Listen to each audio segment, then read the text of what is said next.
Record.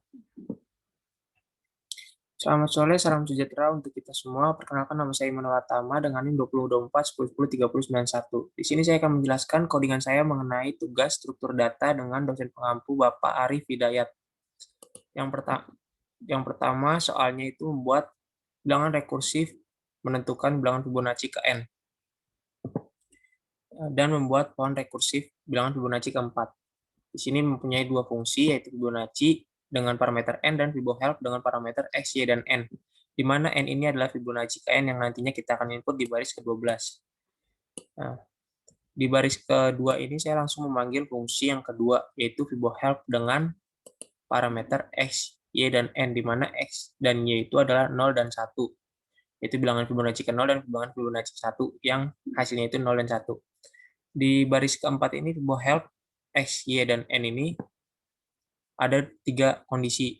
Yang pertama, jika N sama dengan 0, itu hasilnya nanti yang keluar adalah 0, yaitu X itu sendiri. Jika N sama dengan 1, maka yang keluar itu adalah 1, yaitu Y sendiri. Jika tidak memenuhi kedua syarat yang di atas, maka yang akan tampil adalah memanggil fungsi itu sendiri sampai menghasilkan bilangan Fibonacci yang kita inginkan. Di baris ke-12 ini adalah inputnya yang nantinya kita input sendiri, dan baris ke-14 ini itu untuk menampilkan output dari codingan kita. Coba kita coba dengan 5 dan 7, di mana Fibonacci ke-5 dan Fibonacci ke-7 itu adalah 5 dan 13. Sebelumnya Fibonacci ke-5 ini adalah hasil penjumlahan dua bilangan sebelumnya. Kita lihat Fibonacci ke-5 ini menghasilkan nilai 5. Bagaimana jika yang 7? 7 itu sama dengan 13.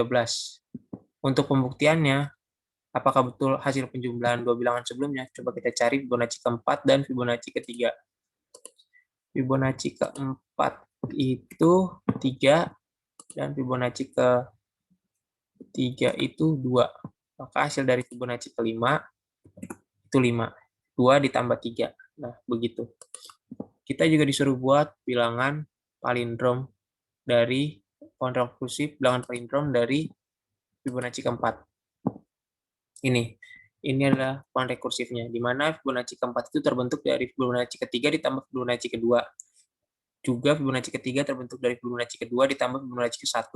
Sampai Fibonacci kedua ditambah didapat dari Fibonacci pertama ditambah Fibonacci ke-0. Seperti itu.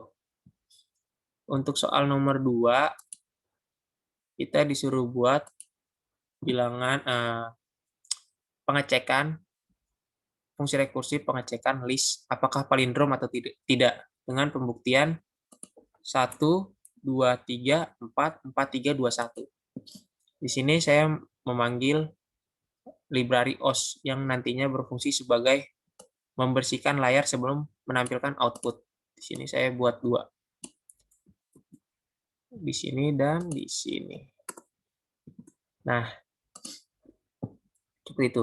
Di baris ketiga, saya membuat fungsi palindrom dengan 3 parameter, yaitu data, X, dan juga Y. Nah, 3 parameter ini, data itu si listnya, X dan Y ini adalah data pertama dari sudut kanan dan sudut kiri. Nah, ini dan ini. Untuk menentukannya, data pertama itu dari sudut kiri itu ada 0, di sudut kanan itu adalah indeks ke min 1. Nah, begitu. Di fungsi ini memiliki dua kondisi, di mana jika data indeks ke Y ini, indeks min 1, sama dengan data indeks ke 0 atau indeks ke X. Itu sama nilainya, itu 1 dan 1 ini. Ada pula jika data tidak sama atau else-nya dari dev ini. Kalau datanya nggak sama, itu langsung dapat dipastikan itu bukan palindrom. Bukan palindrom. Nah, jika datanya sama, maka akan langsung ke kondisi selanjutnya. Kalau sama, itu nanti X-nya ditambah 1 dan Y-nya dikurang 1. Jadi, fungsinya ditambah dan dikurang ini, dia akan langsung pindah ke indeks kedua dari kanan dan dari kiri. Begitu seterusnya. Jika masih sama, dia pindah ke indeks ketiga. Jika masih sama, dia akan pindah ke indeks keempat. Nah, seperti itu. Nah, variabel tengah ini untuk menentukan kondisi selanjutnya, apakah dia langsung menghasilkan palindrom atau memanggil dirinya sendiri. Nah, kalau dia udah 0, maka dia akan, kalau panjang data dibagi 2 dan dibulatkan hasilnya sudah 0, maka dia akan langsung menampilkan bilangan palindrom. Jika lebih dari 0, itu dia akan menampilkan bilangan yang memanggil fungsi dirinya sendiri, lalu berputar lagi dari baris keempat sampai baris ketujuh, sampai menghasilkan 0, lalu mengeprint bilangan palindrom. Seperti itu. Kalau nantinya ada yang beda, setelah masuk ke sini, dia akan langsung ke else lagi. Setelah masuk dari berbeda ini, dia memanggil dirinya sendiri, terus jika X dan Y beda, dia langsung ke fungsi else gitu. Kita coba jalankan apakah 1, 2, 3, 4, 4, 3, 2, 1 itu adalah palindrom. Nah, ini palindrom. Begitu.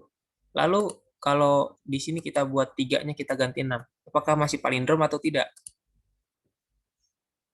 Nah, bukan palindrom. Karena di indeks ketiga dari kanan dan kiri itu berbeda antara 3 dan 6. Begitu.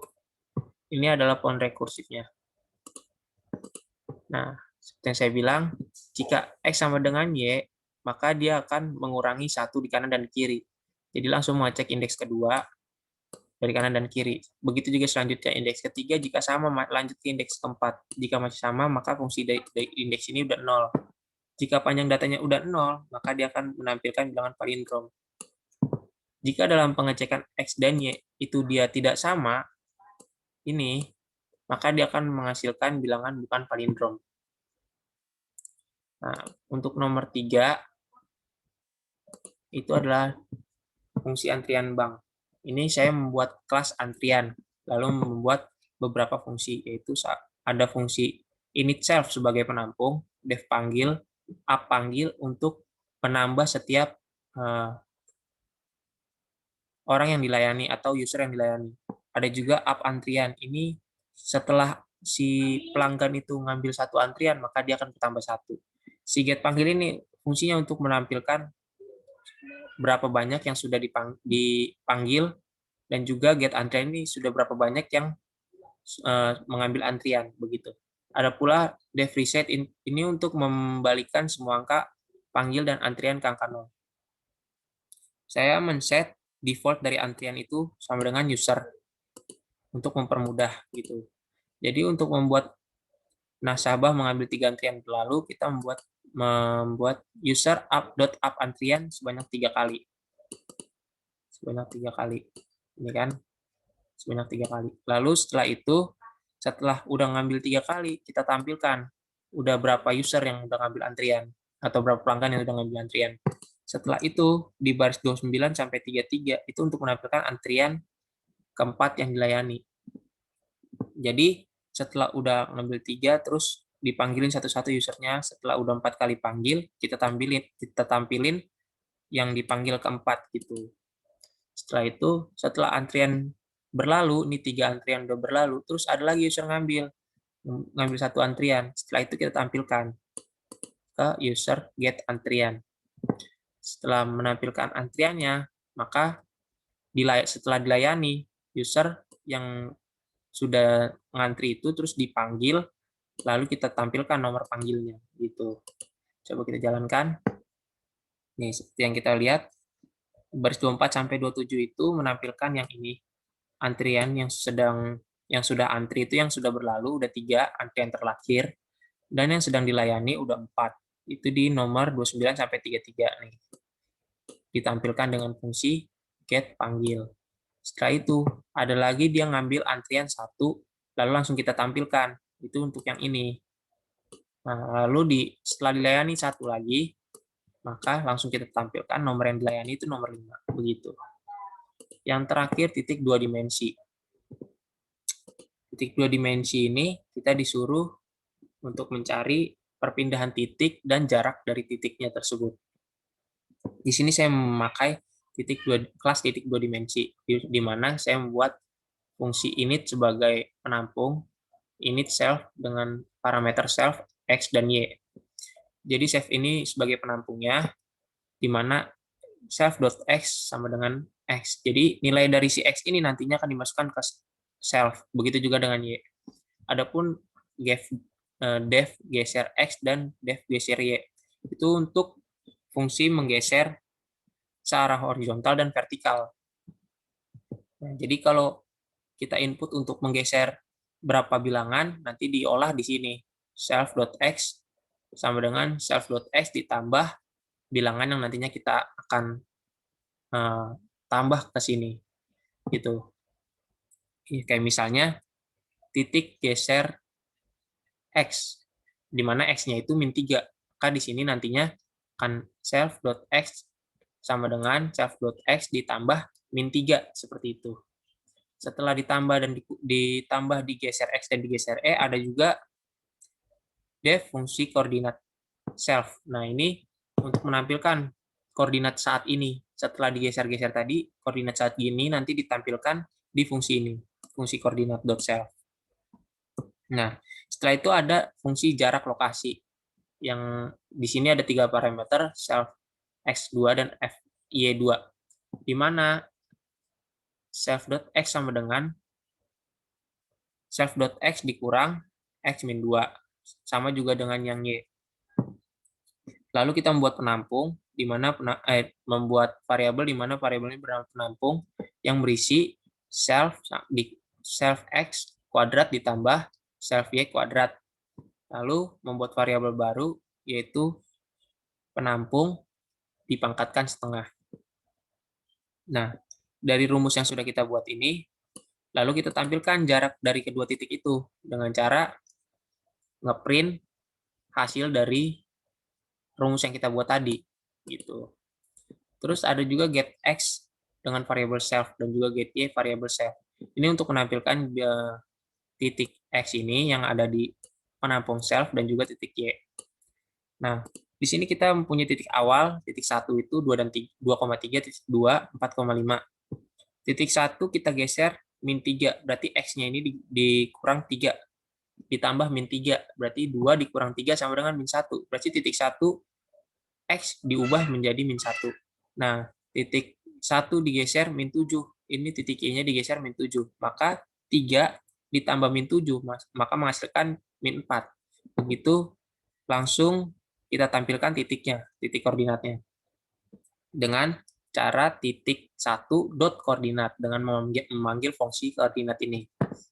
Nah, setelah itu titik 2 kita geser 15. Yang tadinya 4 ditambah 15 jadi 19.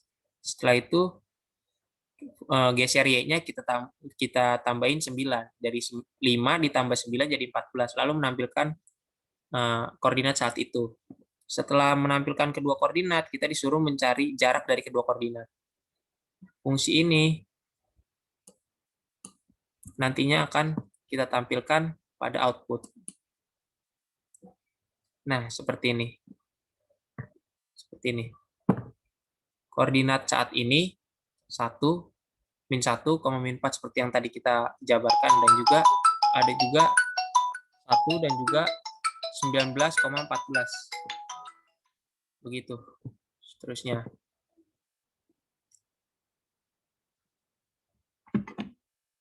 Lalu sekian presentasi dari saya. Bila ada kesalahan mohon dimaafkan. Sekian dan juga terima kasih.